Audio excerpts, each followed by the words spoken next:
The NDC, the party has hinted it will amend its constitution to correct the anomalies witnessed on Saturday regarding the voting right of its tertiary student wing. This, he says, will help prevent some of the disturbances witnessed at the just ended Youth and Women Conference in Cape Coast from recurring in the other elections of the party. Deputy Head Planning Committee NDC National Delegate Congress Alex Segafia has been speaking to Metro News. We had a successful Congress. We have new officers at the youth and women's level. And it took some doing, but we are grateful to the good Lord for getting us this far.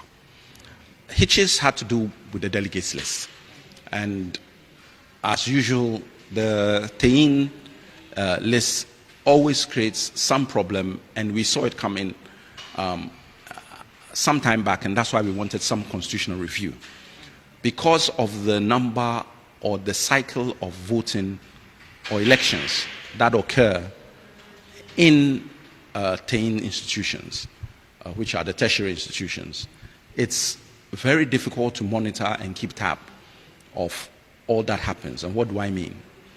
Whereas with our branches, constituencies, even with region, we have set dates for elections. For the TEINs, they are mostly dealt with on an academic year basis. So you change your officers almost on a yearly basis. And during that change, while we are having our elections, you can have a change of executives on TEIN in an election cycle. So somebody who is a president when they were going for regional or constituency elections may no longer be the president because there have been elections, and now he is the new president at the time when we are going for national. When you prepare the delegates list, is it the new president's name who should vote, or is it the old one who should vote? And this is across all the tertiary institutions. Some are straightforward, some are not. The rule generally is that if you were imposed when the election cycle began, you should finish it. Some disagree. Why? Because some people delay elections simply so that they are the ones who will vote. So the person has left the tertiary institution, final year, and still wants to be able to vote when he is no longer imposed or he's left, but they have ensured that there hasn't been elections. This affects what happens at the constituency level, and it also affects what happens at the regional, and then it culminates finally in what happens at the national level.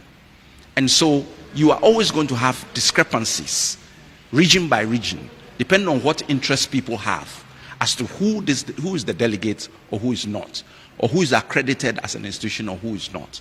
And it creates tension. And that is all it is.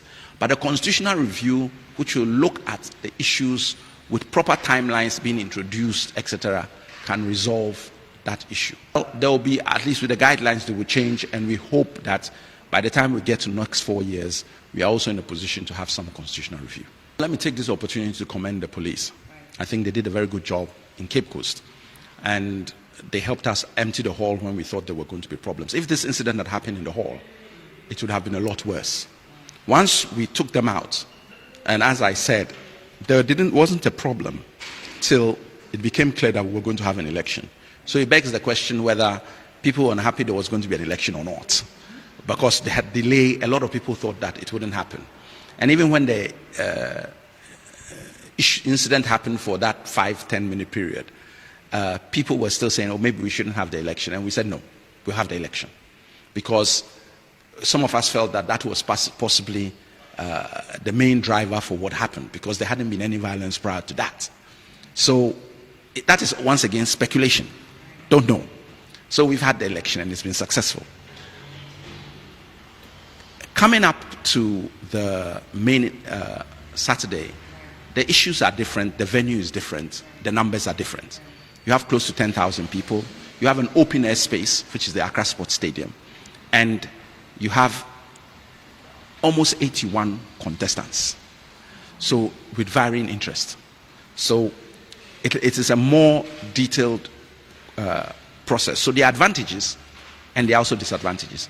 And we are going to be discussing with the police and the security what steps need to be taken, bearing in mind what we saw on Saturday and what we can expect on coming Saturday.